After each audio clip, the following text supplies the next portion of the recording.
Pidato Menteri Perdagangan sekaligus Ketua Umum Partai Amanat Nasional Zulkifli Hasan saat acara Rakernas APPSI di Semarang, Jawa Tengah menuai polemik.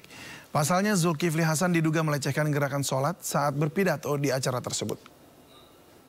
Jadi kalau sholat maghrib baca Al-Fatihah, waladun.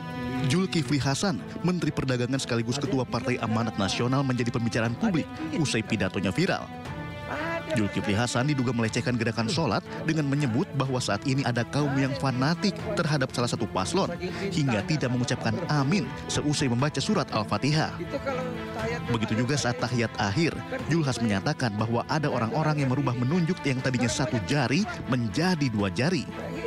Hal ini diucapkan Zulhas saat membuka Rakernas Asosiasi Pedagang Pasar Seluruh Indonesia APPSI di Semarang, Jawa Tengah Selasa kemarin. Akibat ucapannya tersebut, Wakil Sekjen MUI Bidang Hukum dan HAM menyayangkan sikap seorang pemimpin yang menjadikan ibadah sebagai bahan candaan. Janganlah dibuat candaan hal-hal yang sakral seperti gerakan dan ucapan sholat. Karena sholat itu ibadah utama atau ibadah makhluk yang diyakini tata cara dan kebenarannya oleh umat Islam. Karena sama sekali tidak ada korelasi gerakan sholat dan lafaz amin setelah imam membaca surat Al-Fatihah selesai, itu dengan pemilu ataupun calon presiden tertentu. Jadi tidak ada korelasinya. Jadi jangan dijadikan candaan. Dan pemimpin juga sebagai teladan dari masyarakat itu harus dapat memilih ucapan, diksi, dan candaan yang cerdas. Ya, Pak Zulhas itu memberikan teladan untuk meluruskan bahwa itu tidak benar. Bukan kemudian beliau menyampaikan kembali ke forum-forum yang seakan-akan itu menjadi komoditas untuk sebuah kampanye. Nah, ini kan sama dengan mengeksploitasi ibadah, apalagi itu ibadah makdo ya, ibadah yang utama, untuk candaan yang tujuannya adalah untuk kepentingan tertentu. Nah, ini kan biar nanti akan dipelajari, akan disampaikan pandangannya oleh ahli bahasa dan lain-lain. Bahwa ada niatan atau tidak di situ. Sementara pakar hukum Universitas Pancasila juga menyampaikan seharusnya seorang tokoh tidak boleh menabrak rambu hukum. Karena ini menjadi satu pembelajaran bagi masyarakat, apalagi ini bagi tokoh ya, bagi pemimpin.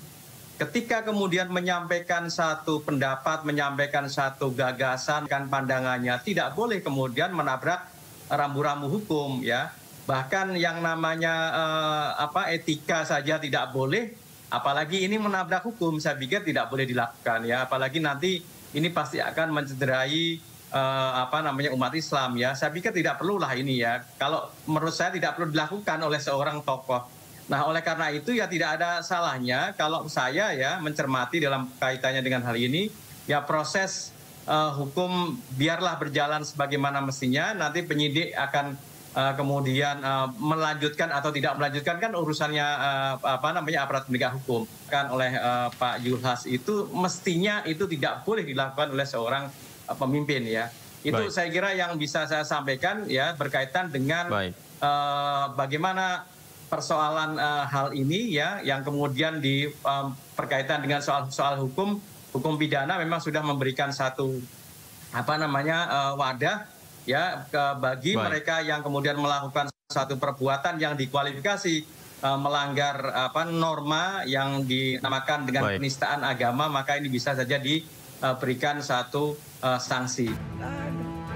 Selain itu, Forum Umat Islam Bersatu berencana melaporkan Zulkifli Hasan ke Barreskrim Polri dengan dugaan penistaan agama.